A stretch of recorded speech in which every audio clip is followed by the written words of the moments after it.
Kick that nigger bitch off the plane! Sir, please you need to stop. There are children. Please stop. Nigger! Stop. Okay.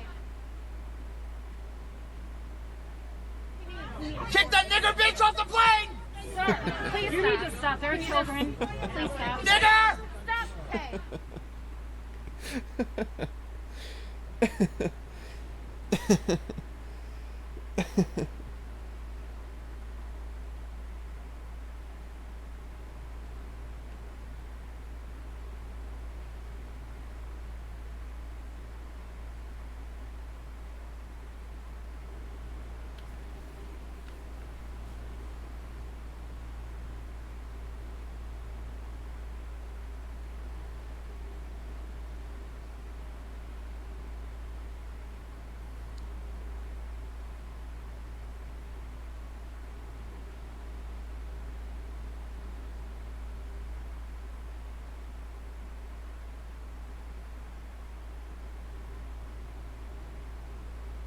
Holy wow.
gross.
Max, good luck to you.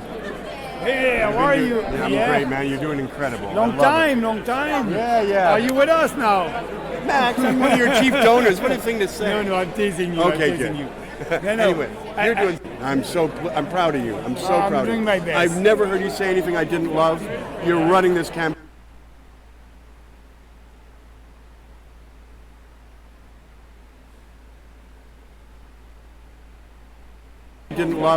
You're running this campaign amazingly. You're the best thing that ever happened to us. Thank you so much. I'm with longtime friend, associate, and fellow politician, Yeah, collaborator. It's good to see you, Robert. It's been a long time. I think we first met each other in probably about 1982? 85. 85, okay. 85, so when still. Freedom Party was really rolling, Yeah. kind of the early peak. Now, Marco Principat has the dubious honor, I would say, of probably supporting every single political party in this country, provincially and I federally. can list them up, but I've never voted for the Conservative Party, ever. No. But I voted for the Marijuana Party, the Green Party, the NDP, the Liberals, and certainly the Freedom Party in the 80s, the UN Party once. I don't think there's been any, and the BC Marijuana Party, I found it. So yeah, lots. I've been everywhere. Now, what about the PPC? Your Oh, impressions? I'm giving the maximum to candidates, giving the maximum to I love Max, known Max for 3 years. I was at the Conservative Leadership Convention. So I was there, I bought a membership, I supported Max, I watched him get robbed of the leadership, but I had never voted for them in an actual election, and of course I'm never going to. But now I'm pretty convinced. The Green Party, NDP, and the Liberals, Conservative, horrible collectivist parties, just rapacious spending proposals. I've never seen such a gluttony of politicians, ripping off the taxpayer gratuitously day after day after day with new promises of spending. And young people are out on the street talking about saving the planet from a climate emergency. They will have no resources left because the one thing the old people really did do and screw up is they spent those kids into near bankruptcy. There's going to be no money that the government, everything will go to the deficit and the debt. These young people are going to be paying these fabulous whopping sums for a debt, and they won't have the resources to do the things they may need to do because we have committed to spending so much money, this older generation, that we have fucked those kids over budgetarily and economically. But as to the environment, we've left them a fabulous planet to work with. Now, again, you've shifted from party to party to party. Is there anything in the PPC that may give you pause to think that at some point in the future you would abandon the PPC as well? No, like every single platform plank, I think we need to have much less immigration because all those people are going to the city, my city, Toronto, and it's sending rents up. I'm a normal middle-class guy, but my rents are going up. The pressure on property everywhere is tremendous. 350,000 new people each year, all seeking accommodation, and largely going to Montreal, Toronto, and Vancouver. That is not sustainable, at least not for ordinary people who make $13, $14, $15, $20 an hour, right? So I look at the immigration strictly from an economic. We need to lower the amount of pressure put on a market that's tightly rent controlled. Toronto's very rent controlled. So it's not like there's a free market to accommodate these kind of demands because immigrants do make contributions. In the long run, they're a tremendous asset to the country. But initially, they settle when they have very few resources in big cities to be near their culture, the people they know, and that's putting tremendous pressure on Vancouver, Toronto, and Montreal, where for a normal young person especially, again, it's not sustainable for them. They can't live in a city and work in a city with this much pressure on rents. And when I look at, and of course, crony capitalism is a misnomer. It's crony statism. Or just cronyism. Cronyism, and that, of course, we need to abolish all corporate welfare, level the playing field honestly and totally, get rid of all government interference in business. We need to deregulate so many sectors. We need to end the Indian Act. We need to give Native people property rights on those reserves. We need to break up those reserves into private property units that each individual First Nation person can do something with, have an asset, and build from there. So, I actually, of course, subscribe to a much more radical platform, but I'm content with the entire platform that the PPC has. I agree with everything. I've never heard Max ever say anything, and I follow him daily, ever say anything I disagree with. Well, I hope you finally settle on a political party that you can stay with for some length of time? I was a founding member. I've given the maximum each year. I just gave the guy from Guelph $100. I'm giving $1,600 to Canada, $1,600 to the party for the election. I'm doing what I can. I'm holding up signs at intersections for candidates, right? And in the past, and even though Max hasn't articulated a cannabis party, he will once he gets re-elected. It's really important to get Max elected at his seat in Beauce, because then we have a voice for 4 years. Right. Thanks, Mark. Yeah, and Robert, good to see you guys. again. Yeah, say hi to Robert.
Okay, thank you.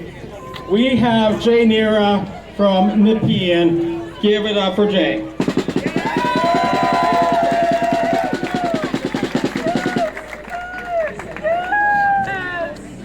Hi guys, so my name's Jay Nira from the Nepean riding, and I got a bone to pick. I'm running because I want to be able to look my son in the eyes and to tell him that I fought for his freedom.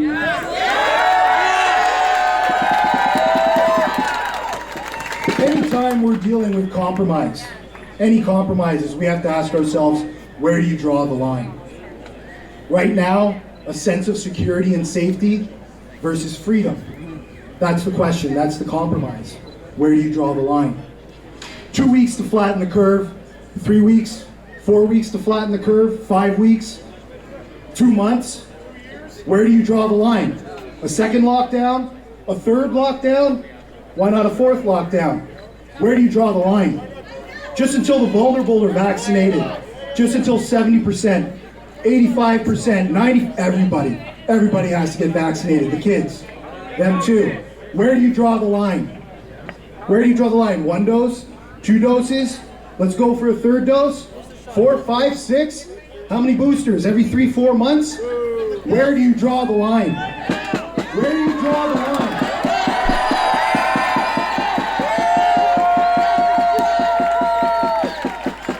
It's been a slippery slope the last 18 months. Yeah. We've gone from 2 weeks to flatten the curve, and now they want to say, show me your papers. Yeah. That's a pretty serious line. Yeah. That's a very serious line to stop and defend. We're talking about our kids. This isn't just us. You can be apathetic, but we got kids, they have futures. You want to go to school? Show me your papers. You want to play sports? Show me your papers. You want to go to a birthday party? Sorry, you didn't have your booster shot. You can't participate. Oh, that's right, sir. This is our kids. This is a serious line. That's This is right. a cliff. We're Yes. talking about a slippery slope. We're at a cliff. We're about to fall off. Once we fall off, it's not going to be easy to get back up, folks. Oh, he's So right. now we're asking for a more serious question. It's not just where do you draw the line. The question is, what are you willing to do to defend that line?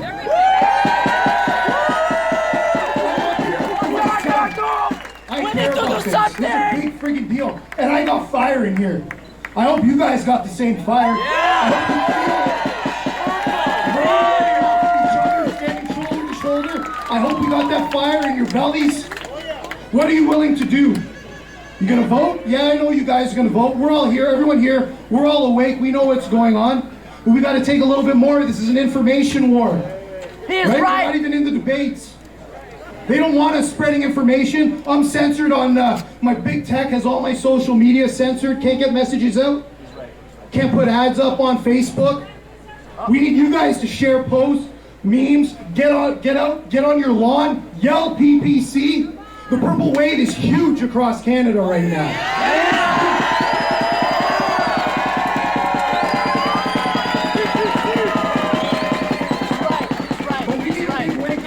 He's right. Ottawa, Gatineau, this area, we know it doesn't swing the right way. There's a lot of liberal-minded people here, a lot of government employees who are happy sitting at home, wearing their pajamas with their government jobs, getting paid to go to Costco. He's right. They're just comfortable. They're thinking about themselves. They're not thinking about our children's futures. They're not thinking about anyone else's futures. We have to ignite that fire in people that lets them know what's on the line. Yes, We have to be willing to yell from the top of our lungs that this is a line we need to defend. Yes, sir. We talk about strong and free. We hear that. PPC, strong and free. We hear it in our anthem, strong and free. He's right. Do you He's know right. why Just strong and listen free to go him. together? Because you can't have freedom if you're not strong. Oh! Past Canadians had to step up for our freedom. Freedom! And now it's us. We have to defend our freedom. Yes, sir! Yes, he's right! We have to be strong and free. What's up now? What's Thank up? you. You're right! He's right!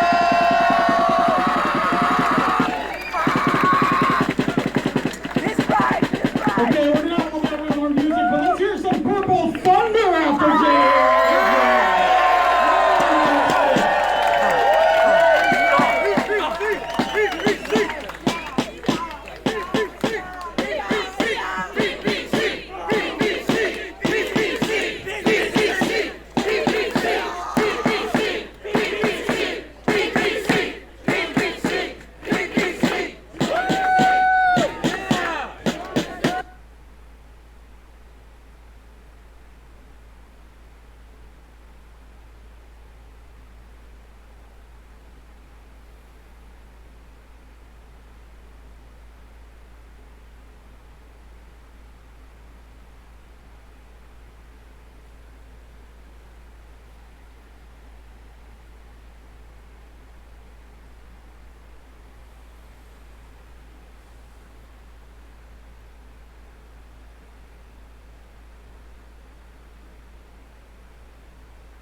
You can hire a top hitman for $53,000. So these hospitals are pulling hits, basically, in my opinion, now.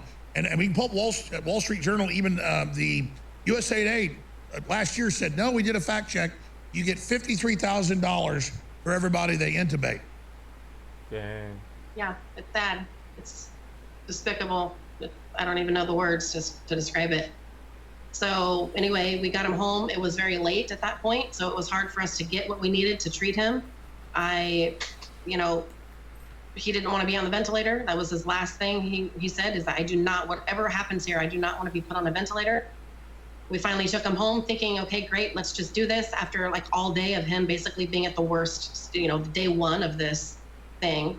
Get him home and try to just, let him rest until I can get the prescriptions and get everything filled and start giving him this medication. And I stayed up with him all night that night, having COVID myself, trying to just make sense of all this. And his oxygen levels just dipped because he hadn't been getting any treatment. His oxygen went low, and I ended up having to call 911 the next day because he started turning blue. And I basically thought I had no other choice. So he went back in. I asked the ambulance, I said, please, whatever you do, can you bring us somewhere else, not Peace Health? Bring us somewhere else, Legacy, anywhere. And they said, well, we can't take we'd have to take you wherever is closest. So that didn't work. So his worst nightmare came true, and he ended up back in the place that was harassing him the day before. We had communication. He had been sending me texts saying, I don't want to get on the ventilator. It's hard for me to even think of the chain of events and how they happen, because my brain is just, it's been a week. Yeah, the horror of them putting him in a medically induced coma and then putting the execution device down his throat.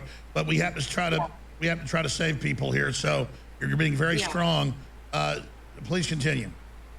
So basically, the second time he went in, to make a long story short, I can't remember a lot of the in between, but after I dropped him off, I was on my way home, and I got a phone call saying, your husband wants to talk to you. And he pretty much said, in between gasping, because they had taken off his oxygen to, which I later found out was not even appropriate. The oxygen they were giving him wasn't what it should have been in the first place, but they took it off and let him talk to me. And she said, Melissa, he's just, in the time that we've let him talk to you on the phone, his oxygen's dropping to 60, to 50, to 40. And they pretty much just had this big drama effect on the phone with me and said, he's dying right now. What do you want to do, Roger? Melissa, do you want to save your husband? He needs to be intubated right now. He's dropping. And they're on the phone, and I'm like, what? Who am I talking to? Am I talking to Roger? Am I talking to you? And I heard him in the background saying, baby, I don't know what to do. I'm confused. My brain is just, I don't feel like I can make the right choice. I don't know what to do. Wow, what should I do? And they've done this with hundreds of thousands of people all over. And boy, the 53,000, 77,000, just the cash pours in. Yep. And so basically they told me, Melissa, he's turning blue. He's going to go into cardiac arrest. Roger, do you want us to put you, do we need to do this? Do you want to live? You're going to have a heart attack. And she said, Melissa, he's giving me a thumbs up. We got to go. I'm going to put him under. And that was the last I heard from him. And let's just stop there and go where this is next. But understand, the first thing they do is say, you can't see your family in the hospital or the nursing home.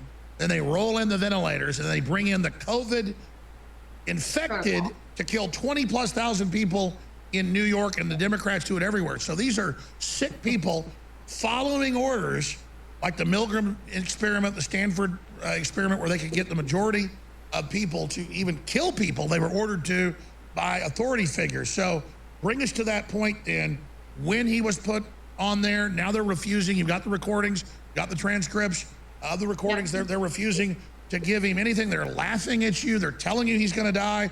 Tell us what's happening now. Yeah, so when I first contacted them, I was unable to reach a doctor. So they gave me to risk management, because apparently if you ask for any other treatment besides their COVID protocol, which is a blanket thing they do to every COVID patient there, no matter what, they have you talk to risk management. I told this gentleman, which I have recorded, that I was requesting treatment with ivermectin, vitamin C, vitamin D, zinc, among some other things that have been recommended and used and actually worked successfully with people even in late stages like him. And they pretty much said, it's quite possible that vitamins and this kind of stuff, vitamin C and vitamin D, it's quite possible that it could make a difference, but we can't say that it wouldn't be a placebo effect. We can't. Yeah, because they'd prove- only get thousands of dollars for that, Max, instead of 53 thou when they put that tube down there. Right. But I don't even understand the placebo effect talk because he's out. That doesn't make sense in itself. Anyway, so they pretty much kind of make fun of and make light of the fact that I'm asking for basic nutrition and ways to, fuel his immune system to help him fight this off. Said, nope, that's not our protocol. Here's what we do. And I said, well, what you do currently, you're telling me he's got a 10% or less chance of survival. So where is the harm in using something that I've been told by actual people using this that it works? I can show you studies that are and we've also had judges in other states, order that it happened, and then the guy started getting better, and they went back to court and overrode it, and now have taken him off the medicine, and now he's getting worse again. They literally want to prove their point and have the poor guy die. Yeah, and they, I've gone through countless calls with them. I've gone through nurses calling me, with updates and all these things, and, spent hours of time with me. However, well, humanize your husband. If you can send us a photo of him, that'd be great too. Tell us his name, tell us who he is, tell us where he is again. Yeah, it's Roger Gunderson. We're in Washougal, Washington, near Vancouver. He was a truck driver for a while. He's now a truck driver manager for CR England. He's a dad. We've got 3 kids. He's got almost 18-year-old. His birthday is this week. We've got a 5 and a 6-year-old that are at home asking me every day how daddy's going to be, and they want to get home. And I'm trying to just keep it together enough to not cry because they don't know how dire the situation is right now. They just think daddy is sick and in the hospital with a cold. So I'm waiting. I don't want to stress them out, He's a good man. He's, always there and provided for our family, and family's his #1 priority. Are the bots over at the hospital letting you in, or let me guess, now that you're against what they're doing, they're not letting you in? Nope, I'm not allowed to see him. The only thing I could do is the one time they thought I would convince him to go on a ventilator, they let me in. I haven't seen him. The last I spoke to him was that phone call a week ago when the nurse told me that they were going to intubate him. They do they even tell you what his oxygen is now, or as you said in the transcript, they just laugh at you like witches? They'll tell me at the beginning, they pretty much interrupt me the whole time until they get their update, because they have a certain update call they give you, which is just a certain amount of information. If you try to spark any other subject matter, they say, well, just hold on, let me tell you, his situation and what's happening and why it's so dire. And I said, well, this is why I'm telling you, because there's a treatment that could help him. Why aren't you listening to this treatment? She said that we are stuck using whatever the National Institute of Health tells us we can use. And I said, well, that's great, because the study I'm speaking about is actually on their website. And the summary of that study shows that over 1,400 people have shown a 63% chance of an improvement using this protocol, and you are completely ignoring it. Why? And she said, well, because this is our COVID protocol, and this is what we use, and this is all we're allowed to use. Absolutely. This is the technocracy. Used to, different hospitals did different things, different doctors did. So we call it a practice, because you're practicing and learning what's better. And the doctors were in charge, not bureaucrats in the federal government, not the big pharma companies. Well, this is all going to come out. It's already coming out. And these people are going to pay. What can we do? And then I want to get Scott Miller, who runs Miller Pediatrics, millerpeds.com, and he's a physician's assistant, to lay out his view on this whole situation. And people do need to support you, I guess, for legal challenges. GiveSendGo.com/Roger Gunderson. I just want to say, the best man I ever knew was Ted Gunderson, former head of the FBI in Southern California and a great patriot who taught me a lot of what I know today. There's a picture of your husband, a great guy with, again, 3 great children, a great wife.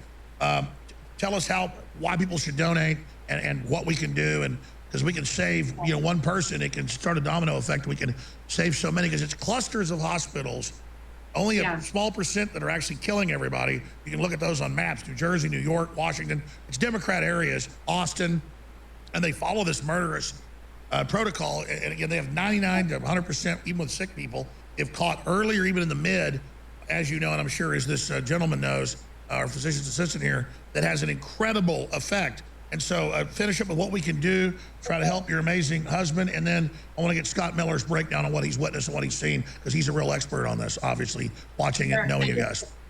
And just to clarify too, these studies actually show improvement even in very late stages and post-COVID.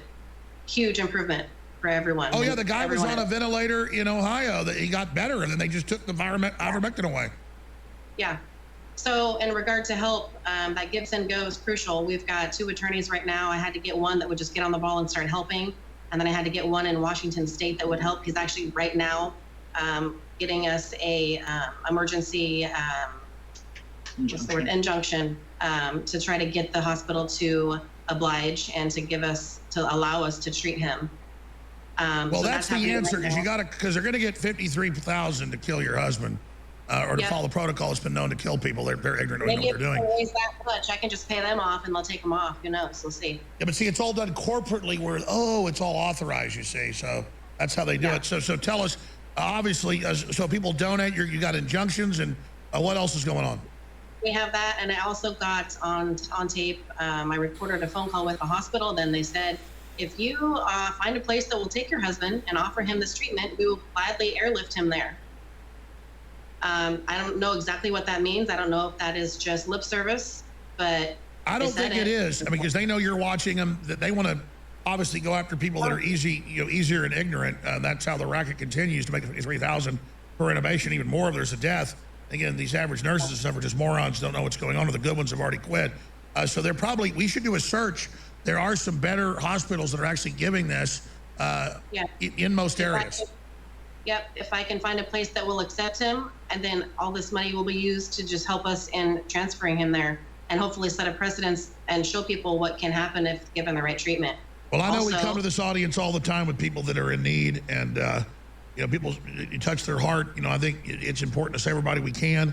Everybody gives $5. That's really going to put pressure on these people, and you never know where the dam's going to break. But if we don't resist, we know they're going to be able to have their way with us in the Great Reset. So, GiveSendGo.com/Roger Gunderson. We're talking to Melissa Gunderson. Introduce Scott Miller to us and tell us how he's involved. Yeah, this is Scott Miller. I actually met him as a doctor for my children. I brought my kids in just a checkup, and met him, and we got to talking about just the state of the world right now and things, and have the same kind of views. And thank God that I've met him, because he's been just an angel in all this, helping me out, taking my calls, speaking to me at 2 o'clock in the morning, helping me get through this and figure things out. And if it was the 1st or 5th or 30th time or 50th time that I had seen this, I would think it's a whoops. Maybe it's a tired staff or a doctor that just didn't have the information. But I've been treating the symptoms that the virus causes for about 15 months successfully. I've now been able to be involved with treating close to 1,000 patients, most of them aren't patients, they're people that have come to us. A gentleman found out I had just been posting information, trying to do it quietly on some Facebook pages, just letting people know that going home and doing nothing until you're so sick that you can't breathe, and then going to a hospital that has a protocol that is fairly effective for a 5-year-old with croup, but not somebody in late stage respiratory distress, is a pretty bad policy. And since from the very beginning we were told that literally nothing works, that your vitamin D level is of no significance, that N-acetylcysteine and glutathione have no role or benefit in this disease because it's COVID and it's new, versus what we know about managing inflammation. I started getting a little more desperate to make sure, because I was basically just, moms would come in and I would just tell them, I'd write things out and I'm like, share this with everybody, just pass it along. And I had written a post, and a gentleman named John Lay interviewed me, and it was actually about kids going back to school or not being able to go back to school. And the rest of our conversation turned into the treatments. He was unaware that, in fact, if you Google melatonin silver bullet for COVID, mind blowing. I started studying it when the reports were coming out of China that children were virtually unaffected by the virus, and I saw a report out of Italy that this was end of February that just kind of blew my mind on the impact of melatonin on inflammasomes and LRP3 and caspase-1. I mean, I was stunned. I had no idea that it was such an important immunologic. Sorry, I haven't slept in a really long time either. Immunomodulating hormone, and then obviously ivermectin. So Dr. Suholt, who does MedCram, quadruple board certified physician down in Southern California, was talking about the in vitro studies out of Australia, and I was intrigued because I've used ivermectin or Stremectil quite a bit for children with scabies or head lice that we weren't able to manage with topical care, and I mean, it was like, whoa, it was immediate. And anyways, so I started, I just invested every day. I would spend hours and hours studying what people were doing in India and South Africa. Dr. Chetty out of South Africa, Dr. DeMello in India, Dr. Carvalho in Argentina, just phenomenal work. Dr. Didier in France, this was with hydroxychloroquine. I don't use it just because I didn't need the increased, how should I say, the medical board has been. Yeah, that's right. The medical boards are owned now by Big Pharma, or they take orders from it, and the lawyers, and they're trying to block. I saw FBI SWAT teams attack doctors in Michigan last year that were doing IVs of vitamin C to boost immune systems. I mean, it's like, oh no, you can't go out and boost your immune system because of, as you know, if there's anything approved that could be a therapeutic, then they can't get their emergency authorization for this Frankenshot. And so you began to educate yourself, and now you're watching this case right now unfold in front of your eyes. Both my mother and father were sick 3 weeks ago. They didn't tell me for a week. They live here in Austin. And again, just like with Rob Dude, but my dad I thought was dead. He was like blue. He hadn't been up in 2 days. My mom was so sick, hadn't been able to help him. They hadn't called me. I didn't know this was happening. I got doctors I know over there that day with IV, with the stuff you've been talking about, and you know, the glutathione, all that stuff, ivermectin, the type of steroids that's recommended, oral, the inhalers. And again, my dad, the next morning, was putting furniture together. I mean, so if he'd have been taken to the hospital, he'd be dead right now. They would have done nothing. And you know, Dr. Bartlett's like, you know, here's some doctors that can help you. Get him up. And you know, just all the rest of this stuff, march him around. I'm like, physically, get up, do all this stuff, breathe it right now, literally yelling, breathe it. And the next day he's like 90% better. Instead, lay in the bed, we're gonna, you know, nothing works. And then most of my crew got it, and they took all that and knocked it out within days. So this is just insane. I experienced what all the science shows, that India is dying sick, take ivermectin, gone. All these other countries do it, gone. And then African countries that use it don't have basically COVID. Those that don't are all dying. And then you've got the Japanese main head of their scientist, their main doctor in Tokyo, saying we've treated tens of thousands early, 99% approved, you know, success rate. I mean, this is real. It works.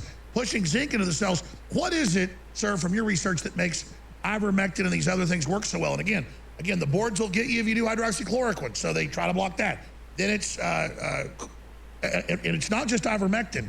And there's other things out there as well that we know are really helping, that again, they're trying to block because they want to control society.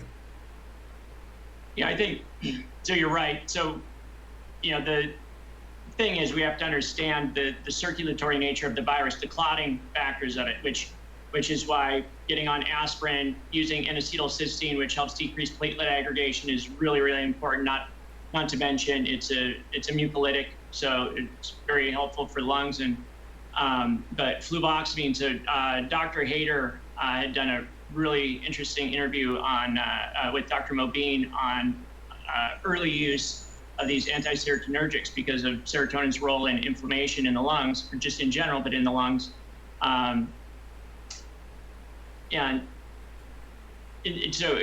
Just studying it and watching, 1,000 hours of lectures and interviews by people that doctored, that were not hampered by policies, where they could actually look at data from around the world and implement it. I mean, at this point, when I had people saying, Scott, we don't know what to do, somebody's got, and they're starting at 85, and it's a 78-year-old, and they were scared to take him to the hospital. Can you help? I figured if my answer is no, then I'm useless. I've already looked at the data, so I'm either afraid to help, or, there's only two options. I'm either afraid, ignorant, or I'm going to do something. And that's the reality of this, is that it's evil corporations taking over the medical system that are exploiting everybody, ripping us off, depopulating us, and admitting that's their plan. And all these big corporate hospitals going along with it because they're just drones. And then you've got all these good physicians and physician's assistants and nurses and scientists and researchers and all these prestigious Nobel Prize winners and former chief scientists at Pfizer and head EU advisors all coming out warning this would all happen, warning the vaccines weren't really going to work, warning they'd create mutations, warning, and it's been repudiated even in mainline news that you don't use ventilators on people like this, it kills them, and that 9 out of 10 die they do it with, and they still just do it. It's incredible. All right, well, we should all pray for your husband, Mr. Gunderson. We should all support what you guys are doing, and everybody should speak up that's watching, that calls into my show. I can open the phones up on a weekday show and take 100 phone calls in a row with this type of stuff. Absolutely. Yeah, we've got about 5-6 minutes left. So closing key things you want to say, Scott Miller, MillerPeds.com, and then Melissa Gunderson. So she and I talked Thursday, I don't even know anymore. A few nights ago, and she told me what happened, and I asked her, are you all in on this? And she's like, yep. I'm like, no, are you all in? Because I'll do whatever I can. I'll do whatever it takes, because I get texts for people that they've asked if I can call the hospitals and try and intervene and give them the information, and they just don't. I have transcripts from every hospital call I've ever made, and I've had a recent doctor who said, well, I'm not a COVID expert, and so their protocol, if they have a do not intubate, is to sedate them and keep them comfortable until they die. And I was like, you're on 1 milligram of melatonin, 1,000 IU of vitamin D, 500 milligrams of vitamin C twice a day, and 6 milligrams of dexamethasone, and maybe something for clotting. And that's it. And I'm like, instead of anything else, you're willing to just let them die? Well, that's our protocol.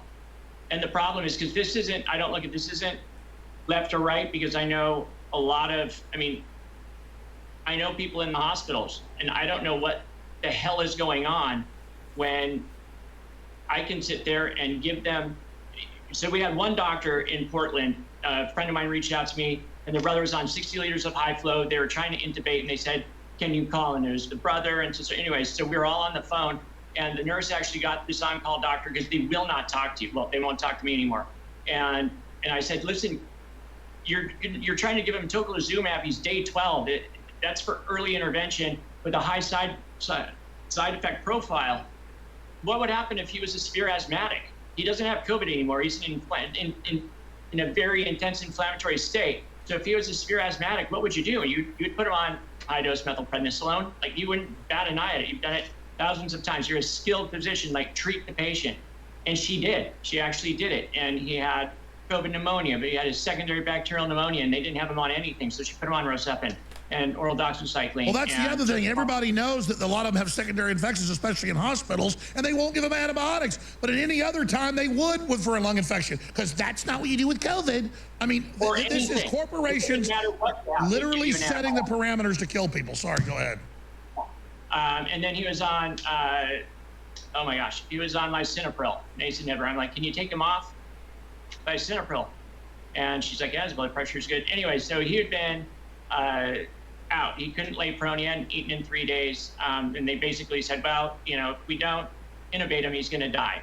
And so she did it that night. The next morning, and this never happens either, I got a phone call from the doctor, and he's like, well, he's sitting up eating, and, you know, he's doing pretty good. And I know that it would be easy to say that the treatments that he was on saved his life. And I was like, well, with all due respect, yeah, it would really be easy to say that, because that's what Dr. Merrick and Corey have been doing. That's why there's the FLCCC Alliance, and the work that they've done. Sure, so what happened? Did they give it credit or no?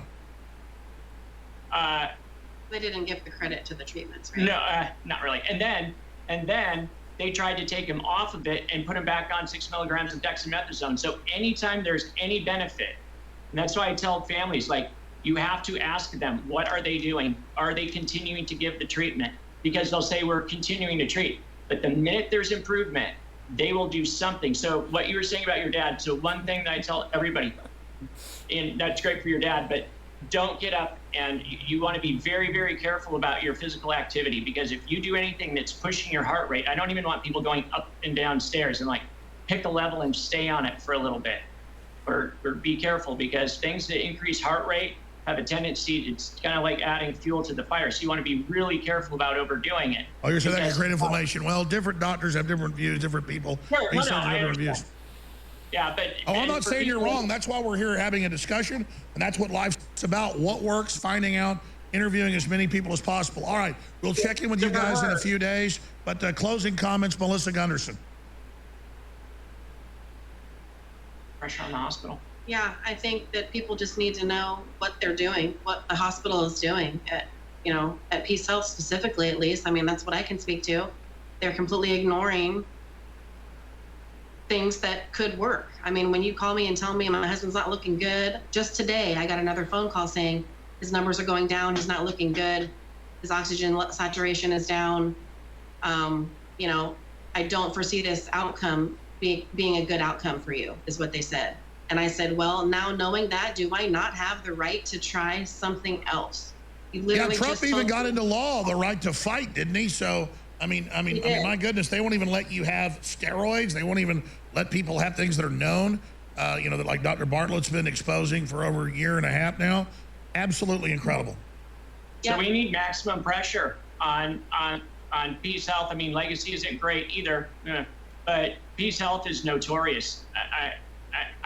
They pretty much cut off the communication. The risk management lady, Lori Raleigh, completely, she emailed me and said, I will no longer have this conversation with you.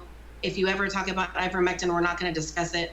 We don't want to talk about any more treatment, and I am officially off. I don't want to be involved anymore. The risk management. Yeah, because Jimmy Kimmel says that people shouldn't be given health care that haven't been, quote, injected with this Frankenshot. All right, we're going to pray for your husband. And Scott Miller, thanks for coming on. Melissa Gunderson, thank you for working to help save or hopefully save your husband, Roger Gunderson. Thank you so much, and stay in touch with us, and God bless. Thank you. Thanks for your time. Thank you. Wow. All right, folks, we're going to take a little break here. This is just incredible war we're under, but we're going to keep fighting and keep exposing. I told him when we were on break about to go to him, I was like, I've been up since 5 in the morning. Sorry if I'm stuttering around a little bit. And they're like, that's okay. We haven't slept in days either. We hope all of you out there are spreading the word about these interviews. That's how it's magnified. You're everything. We're like a tree falling in the forest. If you don't tell folks, or you don't amplify it, it does nothing. You're everything. We're going to take a break here, and we're going to come back with constitutional lawyer Robert Barnes on incredible activities of Biden and where it's going and major challenges of this tyranny. And remember, if you think it's bad now, submitting makes it 10 times worse. We'll tell you where they're going to take us if we don't stop them. Then Joel Skousen and Steve Quayle on this emergency Saturday transmission. Remember, God's watching, folks. It's up to us to make the right decision.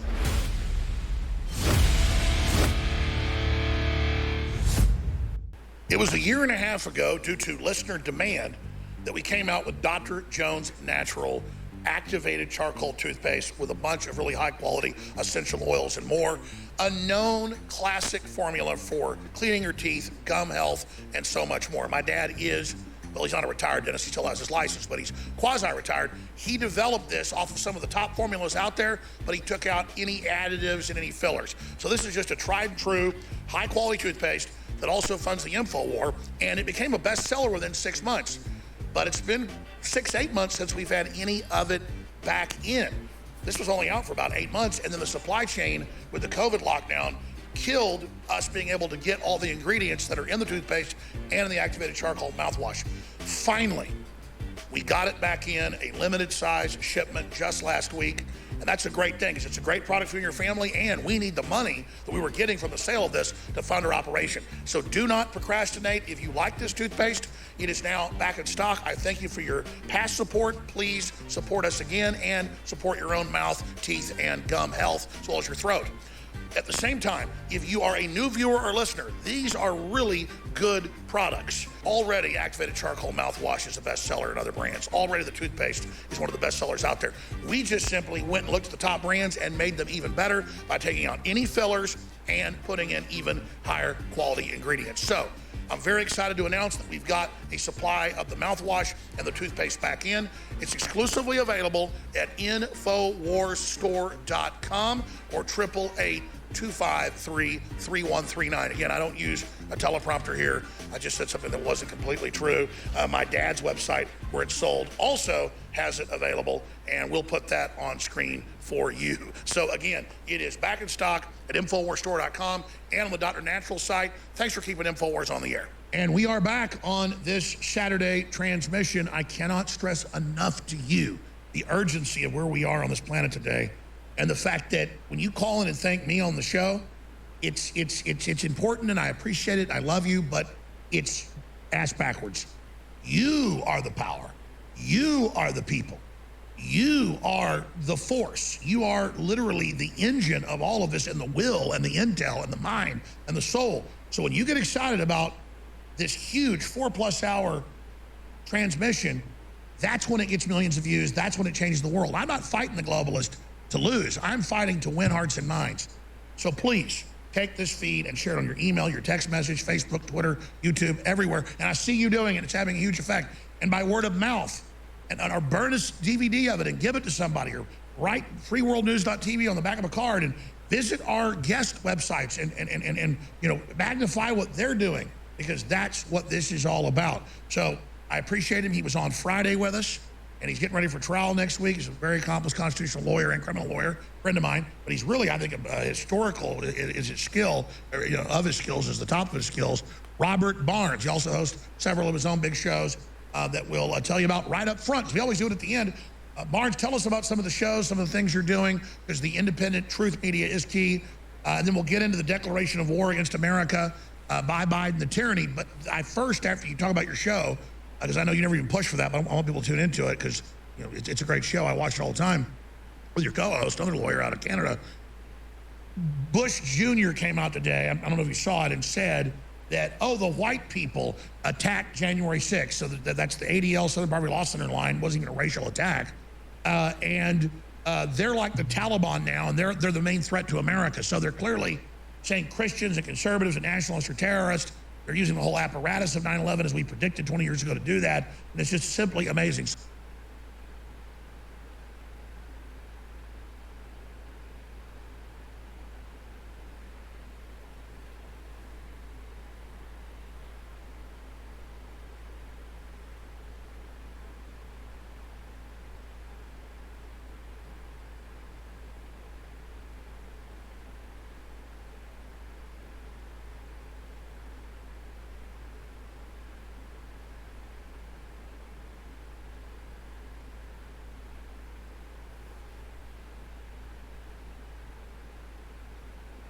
I love Mike Hansen Archives. Get ready to run. Hello, ladies and gentlemen. It's September 12th, 2001. I'm Alex Jones, your host. On 9/11, on 9/11 of September 2001, yesterday, at as we do this show live, a mass bombing that I have predicted for the last 5 years occurred. They are going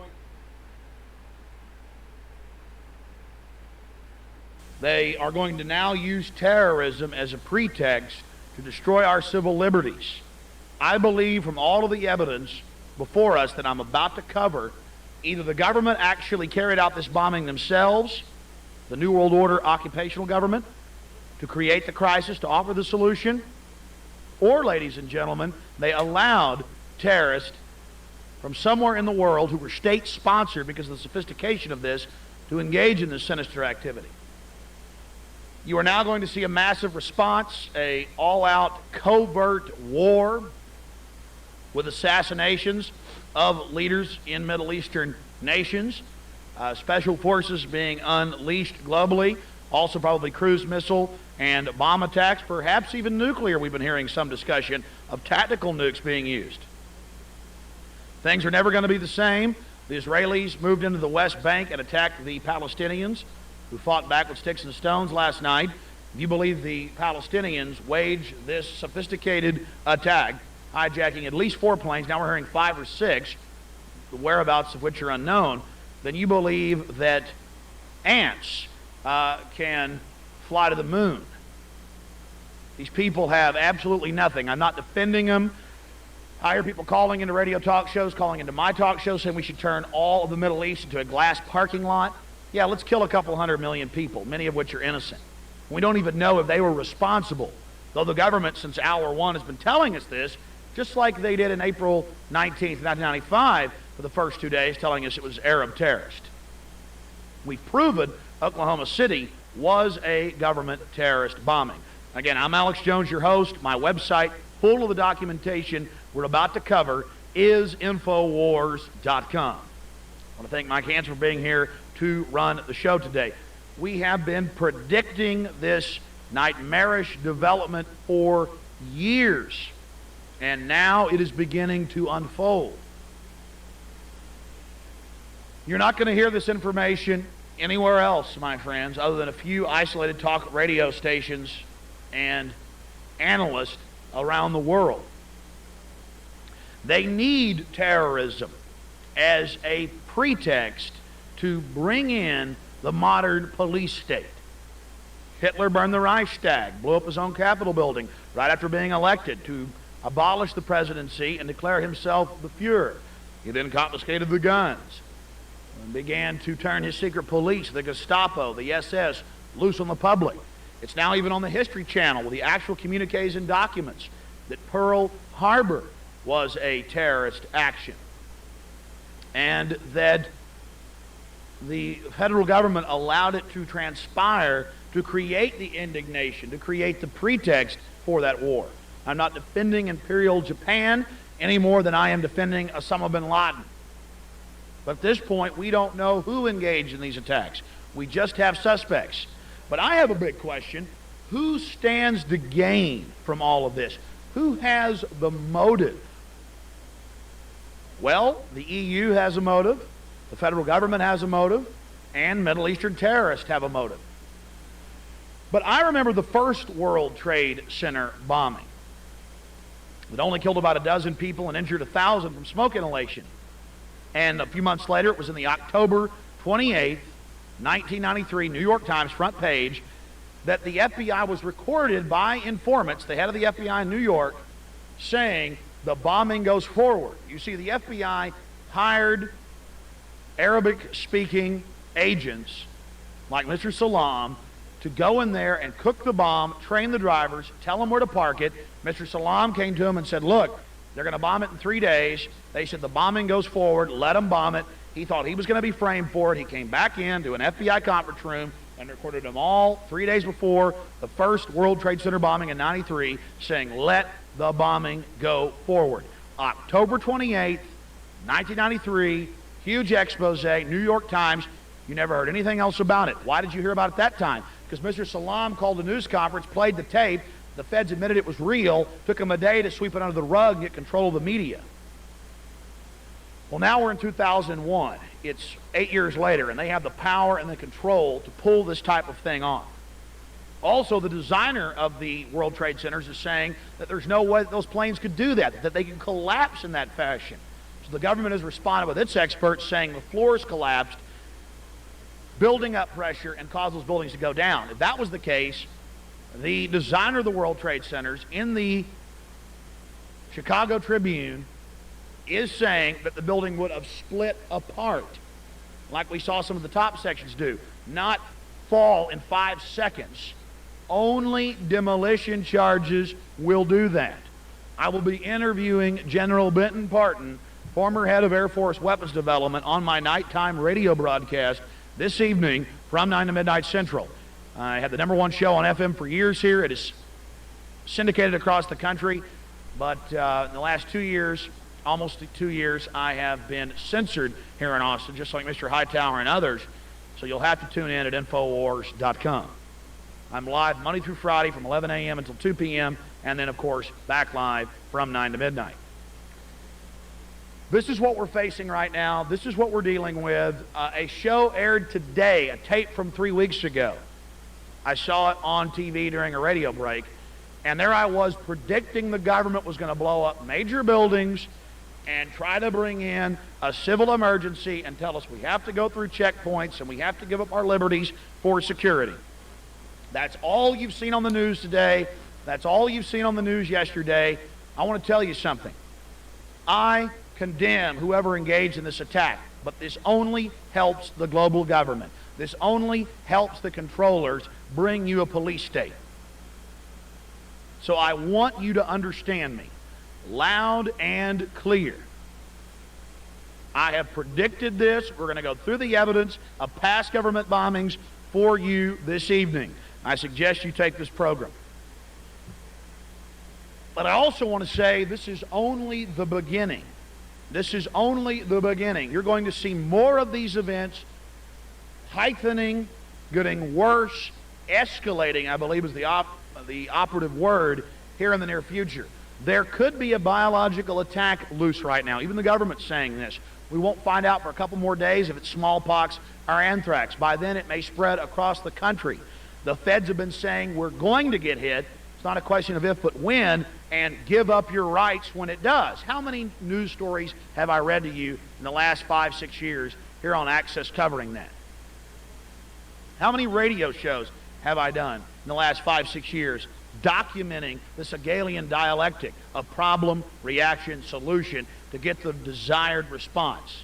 From Hitler burning the Reichstag to Pearl Harbor, allowing the Japanese to attack. We have the actual documents now from the Library of Congress. It's on History Channel. To the feds wanting to blow up civilian airliners and attack Guantanamo Bay back in 1962, and Kennedy saying no. To the World Trade Center bombing in 93, to Oklahoma City in 95. These have all been government terrorist provocateur actions, or they have actually been the government engaging in it. Now, a lot of you are primitively being manipulated right now. I felt the tribal pull in the last 2 days to announce to my massive listenership on the radio that we should go ahead and nuke the Middle East because people are calling in wanting that. Think about it for a second. We don't even know the Middle East did that. Of course, it would feel good to do that, to sit in our easy chairs as part of some primitive sports-like entertainment and attack third world nations. But the facts are, from MSNBC on Infowars.com, that bin Laden is a known CIA asset. And I've been saying that for years. He ran the Afghan war for the CIA in the 1980s against the Russians. His family still builds all of the military bases for the U.S. in the Middle East, particularly Saudi Arabia. His brother sits on the board of Iridium Satellite Company. I want you to think about that.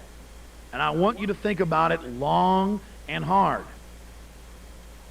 But let's go through some more of the evidence that this points towards a government bombing to create a crisis to offer a solution. And that only the government stands to gain and that only the government has the motive to do this. But first, if we attack the Middle East, as Israel is wanting us to do, and we nuke them, 20 years from now, they're going to have nukes. Iran already has them. Syria already has them. And we're going to get nuked. And it's only going to be an escalation. And if we try to invade Afghanistan, if we try to invade countries that have defeated the Russians, we're going to see hundreds of thousands of dead U.S. soldiers.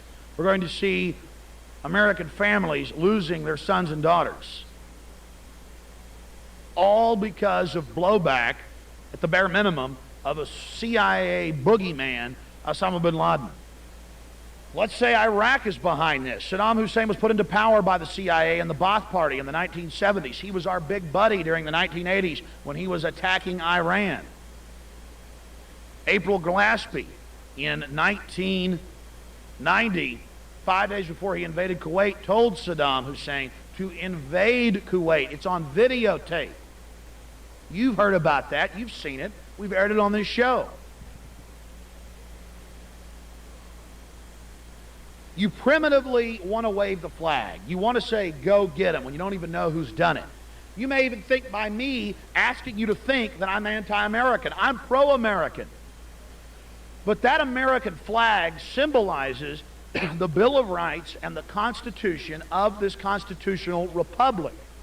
Not a democracy, as we're hearing this is an attack on democracy. Founding Fathers hated democracy. It is manufactured consent. It is two wolves and a sheep voting on what's for dinner.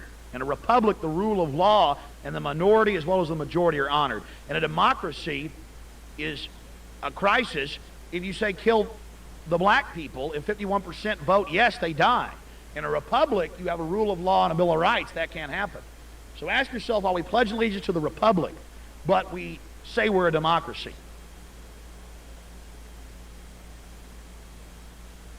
Now, if we go in and attack the wrong country, we will only create more martyrs.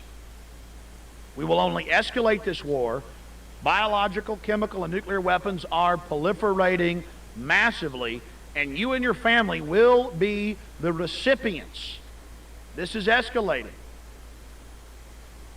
The key here is to have a real investigation and find out why things have gotten this bad. The real thing to find out is who's behind this and who stands to gain. Now, I said the EU earlier. The European Union, as we speak, is rolling out the euro dollar.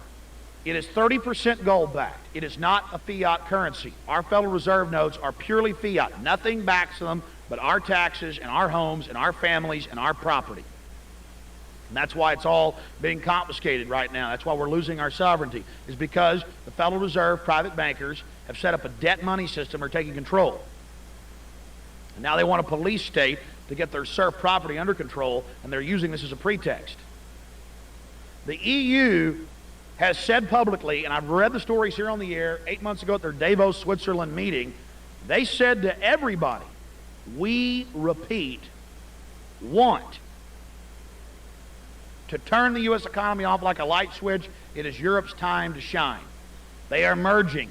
13 of the 15 member states are run by socialists and communists. Admitted. Here's EU Today, Euro Herald, bragging about this. They blow up our financial center. Suddenly the euro is trading above the dollar. Stock markets are plunging globally, and people are grabbing up the euros hungrily as they become the reserve currency of Western Europe, Eastern Europe, Asia, the Middle East, Russia, and Africa. You see, the dollar's worthless, but people have value in it, so it trades on the currency markets as the #1 note. If we lose that, suddenly we can't buy slave goods from China anymore. All we have was our dollars. We're being deindustrialized. So the #1 suspect in all of this is the European Union and an economic war that's going on with two different blocks of the New World Order.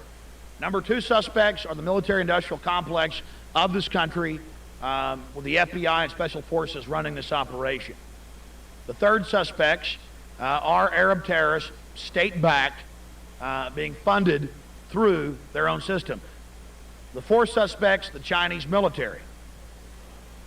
Now, you're going to hear Henry Kissinger and former Secretary of State. You're going to hear Frank Keating, governor of Oklahoma City, who's one of the architects of the Oklahoma City bombing. You're going to hear Bush, Condoleezza Rice. You're going to hear Chucky Schumer, the senator who I saw jumping up and down and laughing out front the Capitol yesterday on live television. He was in the background. They zoomed in on. He was laughing. Because he's going to get his police state. He's going to get your guns now if you don't stand up against these people. They're telling you, give up your liberty for security. Now, I have Kissinger on tape saying this. Now, here's the question I have for you out there. How does giving up liberty for security safeguard us? That was Hitler's mantra. Give up all your liberty and I'll give you security. Give me your guns, I'll take care of you. Give me total power and don't question me and everything will be all right. This is why this helps the government. This is why they would want to do this, because it's about power, ladies and gentlemen. That's all it's ever been about. And they know exactly what they're doing. Now, our forefathers and our veterans from Korea to World War II to Vietnam fought to safeguard our individual liberties, our open, free society. But that, in the future, and today, currently, is changing. They say we've woken up, our innocence is over, we need to give up our liberty for security. Benjamin Franklin said he that will give up liberty for security deserves and will get neither liberty nor security. So we hear world leaders from Tony Blair to Gerhard Schroeder of Germany to Bush's cabinet to Chucky Schumer, the gun-grabbing senator, saying, give up liberty for security. Henry Kissinger said, and I've got his quotes here in the AP, that we need to get past this outdated moral argument about an open, free society. We need to accept control. Now, they've been saying that for years, telling us it's not a question of if but when this was going to happen. And now it's happened. And I heard a young Marine call into KLBJ this morning and tell the host of that show, Sergeant Sam Cox, who disagree with him, thank God, and Mark Caesar, that I was in martial law in the Philippines, and it's not that bad. We should go under martial law. And if the terrorist attacks get worse, we will. But it's not going to be the Chinese military running the Long Beach Naval Base or the Panama Canal or moving into Cuba with missiles. It's not going to be our borders being wide open, which they did deliberately. That's not going to be shut down. That's not going to be stopped. It's going to be you and I. So here's the point. Our forefathers, the women that supported them, that fought and died as well, fought to give you a free and open society. And now we get attacked, and they're saying we should give up our freedom, give up our liberty for security. You know, when the British in 1776 were shelling Boston and the whole city was burning and tens of thousands were dying, did we say, oh, we got to give up our liberty for security? We said we got to fight back against these pieces of garbage, against these redcoats, against these imperial invaders. But now they're telling us, oh no, just give up your liberty for security. And we've heard that mantra for years, and now we're hearing it again. And when we had the Oklahoma City bombing, which we've proven was a government bombing, with the former head of the FBI crime lab on this show, Dr. Frederick Whitehurst, who quit over it, General Benton Parton, former head of Air Force weapons development, saying the feds did it, to one of the grand jurors, Hoppy Heidelberg, being threatened by the FBI to keep his mouth shut, to Craig Roberts, a police detective there on the ground, talking about how his partners were killed for trying to expose this, to the feds confiscating the 12 surveillance camera tapes that were in buildings around the Oklahoma City building and declaring national security and not releasing them. If you got McVeigh pulling up and doing the bombing, why not show it to us? They got the Anti-Terrorism Effective Death Penalty Act passed. They got 60 reasons to execute you now. They're building federal execution centers across the country. Our prison population has gone from 1.3 million to 6.5 million in the last 2 years. 3 times the people in Russian prisons now in this country. The police are wearing black uniforms and ski masks. They're busting in our houses and shooting us.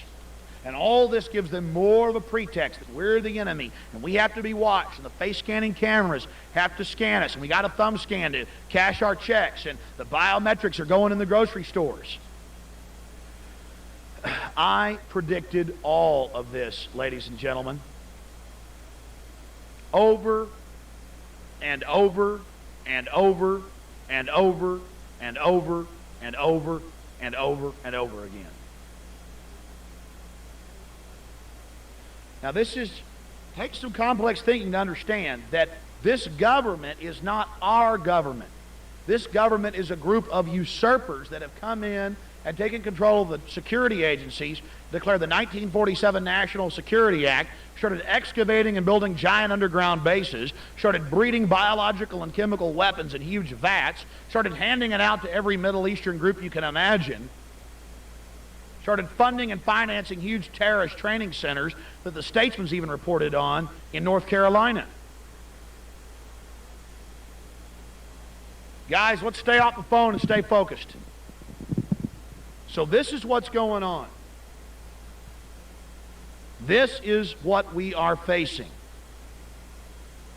And it's not going to get any better anytime soon until we know who is behind this terrorism. And I'm telling you, who stands to gain? There's a person falling out of a window. I'm telling you who stands to gain, and that is this government. That is this corrupt government. This is not our government. This is an occupational government. So everything we fought and died for, our founding fathers, to have a free and open society, to have liberty, to stand against tyranny, they're telling us, let's get rid of it. Let's get rid of it now. In the name of security, give up liberty. And it's not going to give you that. Now let's talk about what the government's really doing to destroy our security. Then we'll talk about them actually planning to do these exact events from the Baltimore Sun. Now listen to me. Listen to me long and hard, and listen to me very carefully.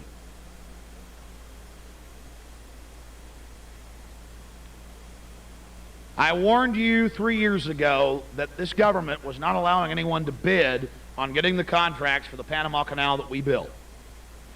China went in there and leased it. They have their military at both ends of it. They have moved in to the Bahamas with huge military bases. This is in the news. The Russians were given 12 islands by Clinton off the coast of Alaska. Alexander Leavitt, the general, told us they've moved suitcase nukes into this country. The borders are open, wide open and porous. They're talking about totally getting rid of our southern and northern borders where these terrorists we now know came in through. And I told you that they're telling you to give up your liberty and security while they're opening the borders, while they're making the security more and more lax. The Bill of Rights and Constitution states the government has a right to have martial law at the borders, a perpetual state of militarization on our borders with our Navy. The borders are to be defended. They're not talking about that, are they? They're talking about controlling you and your family, which has nothing to do with stopping terrorism. Why are we not worried about the Chinese military that last year, I read the story, said that we will nuke you if you get involved in Taiwan. We will nuke you if you get involved in the handover of Hong Kong. We will destroy Los Angeles. We will kill 200 million Americans, the people's daily, in China. What's our response? Oh, yes, sir. Here's the Olympic Games. We'll give that to you. Oh, yes, sir. We'll have Fortune 500 meetings in Beijing, China. Oh, we don't care if you take political dissidents' organs and sell them through New York, BBC. That's just fine. China's not the threat. Russia's not the threat. They're our big buddies now as they build huge underground bases under the Urals, roll out new Tupolev missiles. But it gets worse. George Bush's father allowed contracts to design and perfect Chinese missiles and missile designs. Clinton expanded that and helped perfect their Long March intercontinental ballistic, helped sell them submarine components, helped sell them cruise missile factories and F-16 factories and supercomputers to design missile technology. And then the plans for all our nuclear weapons disappeared from Los Alamos during those fires last year and showed up in China. And who is China openly giving nukes to? Who is China openly have 10,000 nuclear engineers in their country? Iran. This government cares about you. This government's going to stop terrorism. The Chinese communists that have killed 50 million of their own people now have the Panama Canal. They're about to attack Taiwan and doing war drills. look at the geopolitical ramifications of this. They're arming Syria with nukes, who already has them. They're arming Iran and giving them the delivery systems. We're being completely encircled. And they're telling you to give up your rights and to go through checkpoints on the highway and to thumb scan to get your food and to accept this guilty until proven innocent garbage when it flies in the face of what America stands for. If we give in to that, there's no reason to fight for America because America is dead. I am angry about these terrorist bombings, but I'm telling you right now, 90% chance that came from the U.S. government or from the EU. I'm sure they did use Arab terrorists as their front. Bin Laden is their asset. I have MSNBC right here. Now, might need to go to some of those other tapes, Mike. We got some other footage in those other tapes in the stack. Give me a close shot, brother. This story is on Infowars.com. New book on NSA sheds light on secret U.S. terror plan called Cuba Invasion Pretext. And I read Baltimore Sun, also in the New York Times, in April this year. U.S. military leaders proposed in '62 a secret plan to commit terrorist acts against Americans and blame Cuba to create a pretext for invasion and the ouster of communist leader Fidel Castro, according to a new book about the National Security Agency. Now, they signed on to this plan, the Joint Chiefs of Staff, the CIA signed on, the NSA signed on, Library of Congress, they have the documents. New York Times reviewed James Bamford 2020 Executive's book. I interviewed James Bamford. His interview on the radio has been turned into access to air. I don't know when it's going to air. They talk about blowing up airliners, the government, the U.S. government, and blaming it on Cuba. And I'm no fan of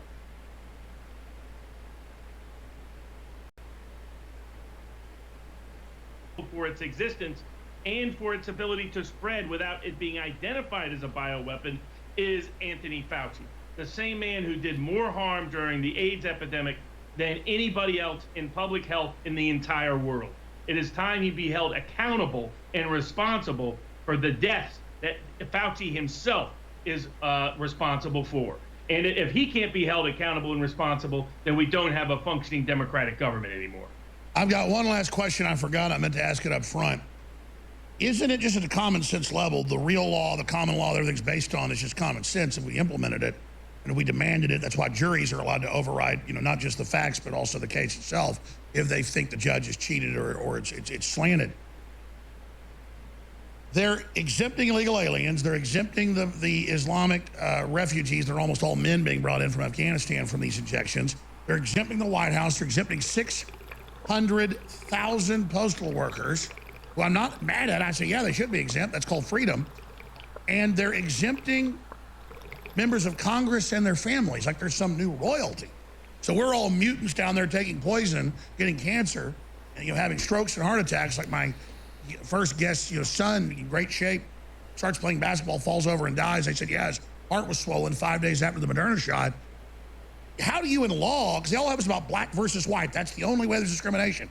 What about mega banks getting trillions in money up front and then devaluing it by inflation that we're handed?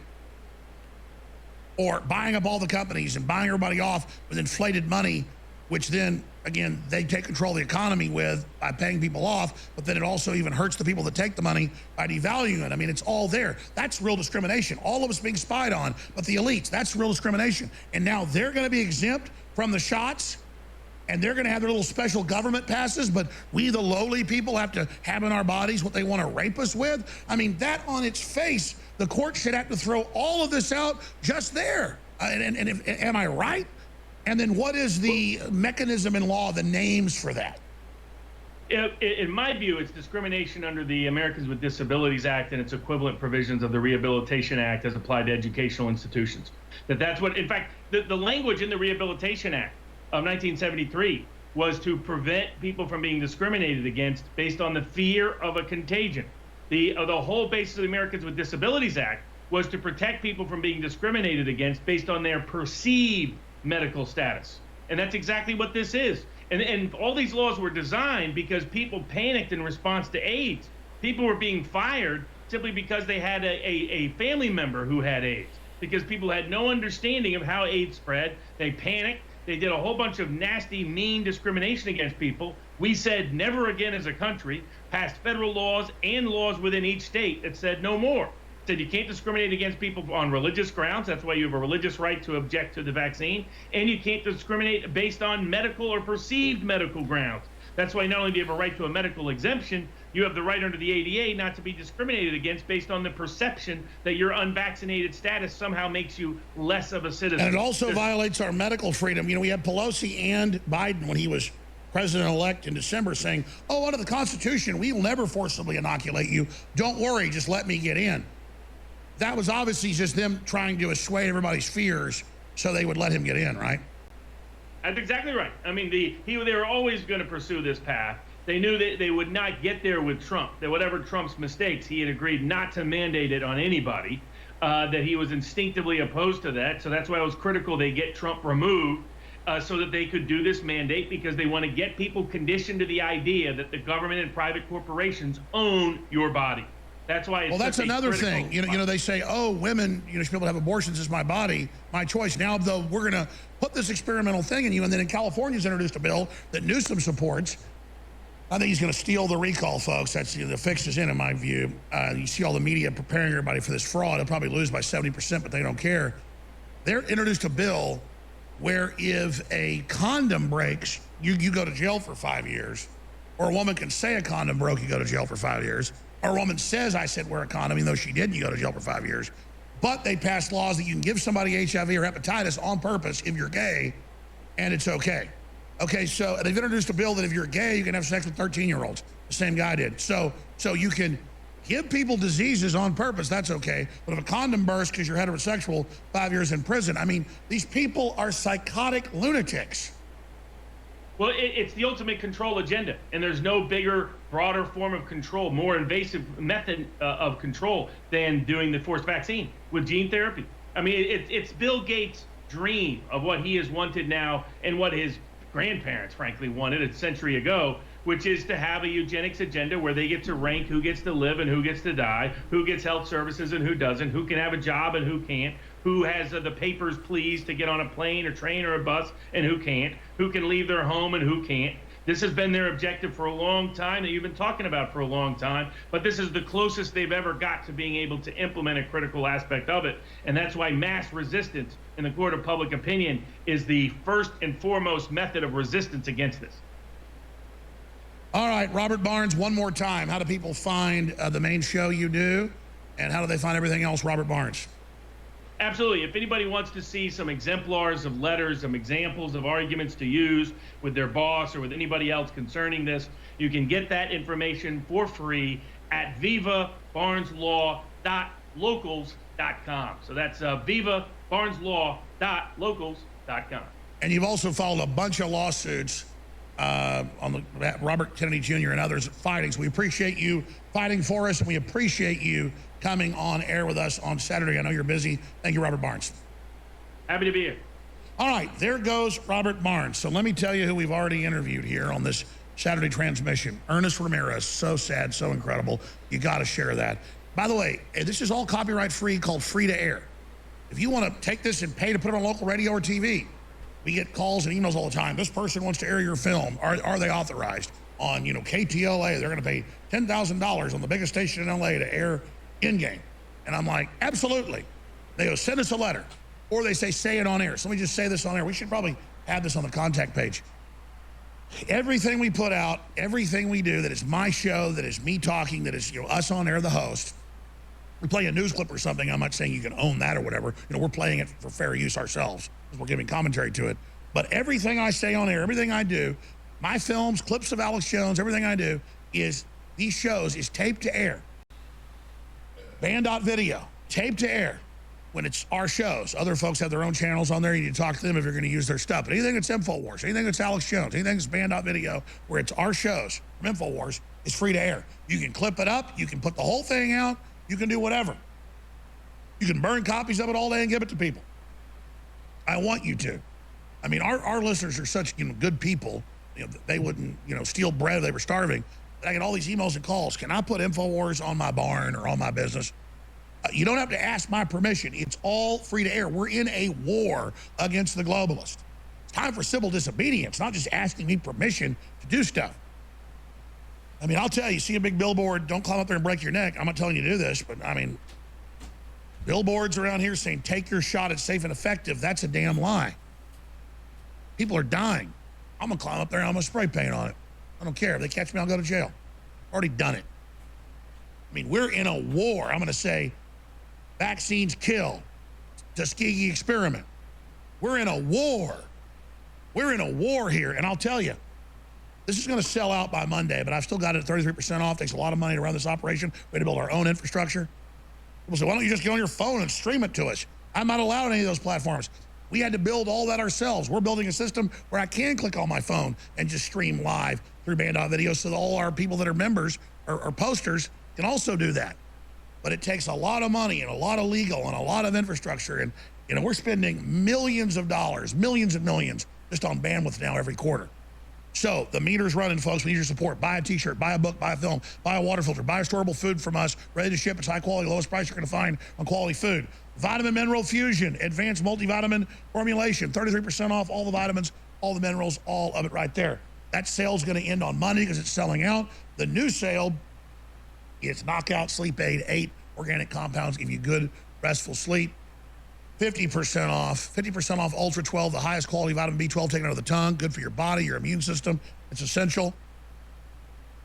Now, a lot of people don't absorb vitamin B12 well in their stomach. Some people genetically can't, but under the tongue, it's all those blood vessels. It's the next best thing to injecting B12 into your fat that you get from a doctor. It's the same high end that they do that. I'm not saying inject ours. Don't do that. It's not designed for that, though. It is the same damn thing that I personally get from my doctor, and I inject in my fat because it's even better than Ultra 12. But compared to the stomach, it's like 5 times better. And then injections, they say, are like double better than under the tongue. So you can go to a doctor, too, by the way, get a prescription to vitamin B12. I suggest you do it. I mean, I can work 15, 16 hours a day if I take a little injection twice a week in my fat. I hate needles, but I still do it. Tiny little insulin needle right into the fat on my stomach, and boom, hour later, amazing energy.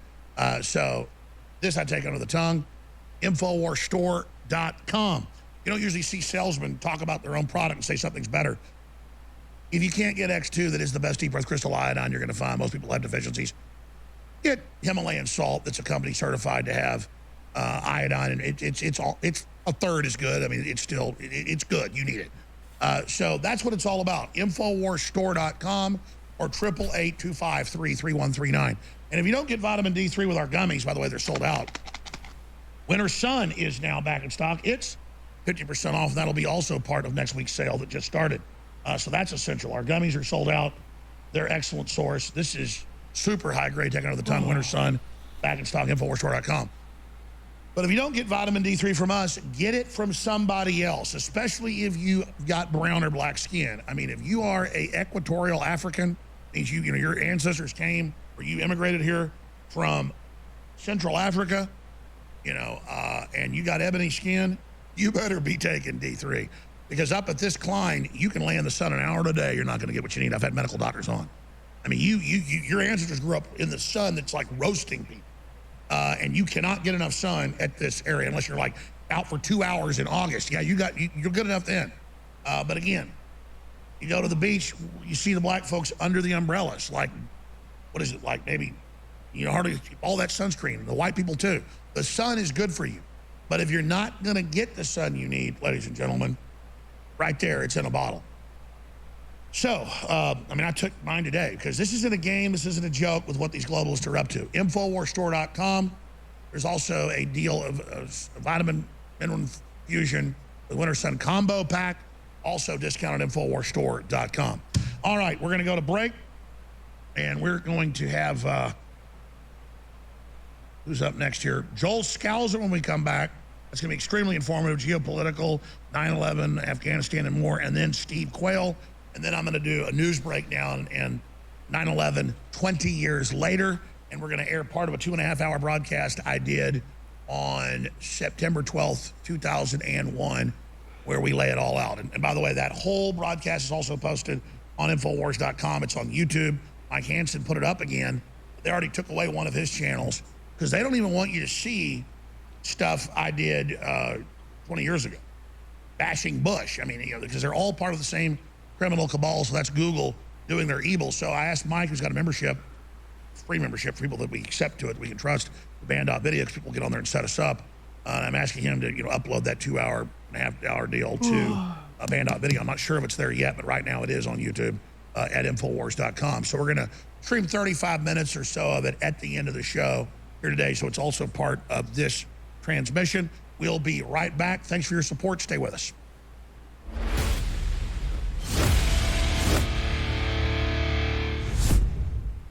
And we are back on this emergency Saturday transmission. I normally just do broadcast 6 days a week, but I've been working, no exaggeration, 17 hours a day on average for the last few months, because I know every day we're on air could be our last. I know the world is being artificially put into a global collapse so they can dictate the terms of our surrender. Klaus Schwab and all of them admit they're, quote, capturing the governments. That's on his Wikipedia, capturing countries for the UN and the New World Order.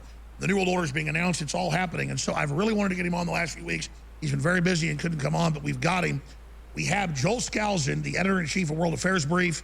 He and his family have been the trailblazers, going back to Cleon Skousen, that first warned in the late 1950s of the takeover.